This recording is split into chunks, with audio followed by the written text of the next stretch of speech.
Hi, how are you? Very well. Nice to meet you. You as well. So can you tell us your name? I'm Erica Joy Lee J, and I live here in Harlem. Wonderful, wonderful. And what brings you here today? So my husband have an event about wealth and just like different aspects of wealth, like taxes, estate planning, and also just like life after, And so I was just in here in support, and I met you, and I'm very supportive of your nonprofit and what you do, and I just wanted to speak to it and tell why I'm in support of it. Yeah, absolutely. So, the nonprofit that I have, Just Listen to Us, we talk about healthcare issues impacting women of color, African American women.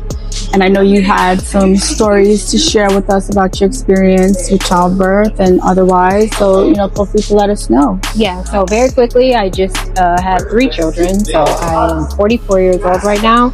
I had my first child at 40 and happily married, all successful natural births. And I'm very, very privileged and happy to have gone through those experiences successfully, but I know that many women don't. And I experienced some trauma. I experienced some prejudice. I experienced some difficulty in the healthcare system right here in New York City, a Democratic state who advocates for women of color to have the same health as everyone else all the time. I still experience difficulty, and me and my husband pay for our own insurance. We don't work for a particular 9-to-5 job. My husband pays for his insurance through his company, and we have great insurance, and we have the equity to be healthy, but I still experience difficulty in the healthcare space. Did you want to speak about your experience, or to take you down that rabbit hole will be all day because I have 3 kids. Yeah. But what I will say is, if I didn't advocate and speak up for myself and write a letter to the hospital and the head of the hospital and fill out the surveys and go to the nurses and my doctor, my primary doctor myself, and tell them the injustice that was done during my delivery process, nothing would have been done, and nothing would have been corrected when I had my other 2 children. Right. What happened to me should not have happened to anyone. For instance, I'll give you just a short example. Absolutely. When I was in labor, the person that gives you, what's that shot in the back? Epidural. The woman that came in to give me the epidural during labor grabbed me across the bed and drugged me, and then she basically made me feel so uncomfortable. I told her I did not want a person that wasn't a doctor to administer the medicine. I didn't want an intern to do it. She said, this is a teachable hospital, you don't have that choice. She basically made the choice for me.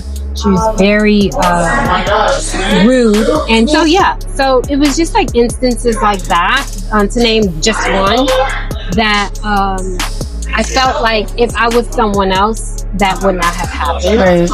And it could have just been she had a bad day, but it was many instances where I felt inequities within my healthcare that had nothing to do with my social economic standing. It was more so like how I looked, I guess she didn't realize I was 40 years old. Like I was a grown woman that was married. You look so young. Presented myself to be like younger, like woman.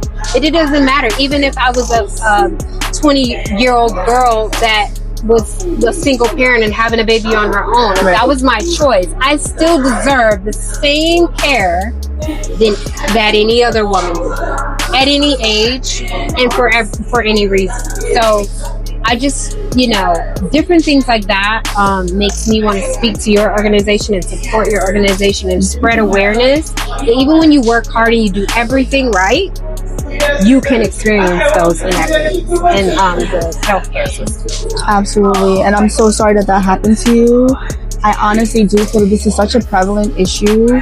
And to your point, it doesn't matter how old you are, your socioeconomic status, where you live. I mean, having interactions with the healthcare system as a Black woman can at times turn out, deadly. And thankfully, you were able to overcome that, use lessons learned from that experience to advocate for yourself going forward with your other kids. And I think a lot of it is just about doing your research, It is. And, I think when you're dealing with OBGYN and they have a specific hospital and you're dealing with that hospital, you may or may not like the hospital, but you have to deal with it because that's your hospital. Because that's when your insurance covers that network. So you kind of have to say, and I had a choice to go to another hospital, but my primary doctor, my OBGYN that has fostered this entire pregnancy for 9 months, would not have been able to deliver at that hospital. Right. So I chose that so that in the end, my OBGYN didn't show up anyways. So because my pregnancy came before schedule.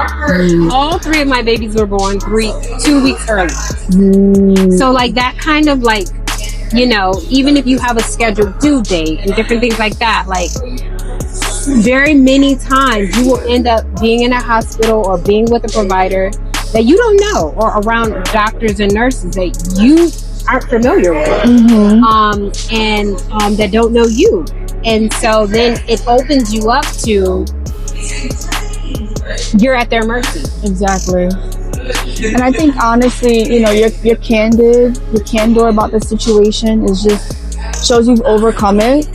And, as Black women, it's so important for us to be resilient. But when we're in a vulnerable situation like labor and childbirth, there's only but so much resilience that you can demonstrate, and to the point where you feel like dehumanized almost. And the fact that it was done during such a delicate procedure like an epidural, something goes wrong, that can lead to, you being paralyzed, unfortunately, and just traumatized, to give birth again. People are very sensitive and delicate about these situations. So again, I'm very sorry that happened to you. I'm thankful that you were able to overcome it, and your children were clearly born in a safer environment because you had those lessons learned.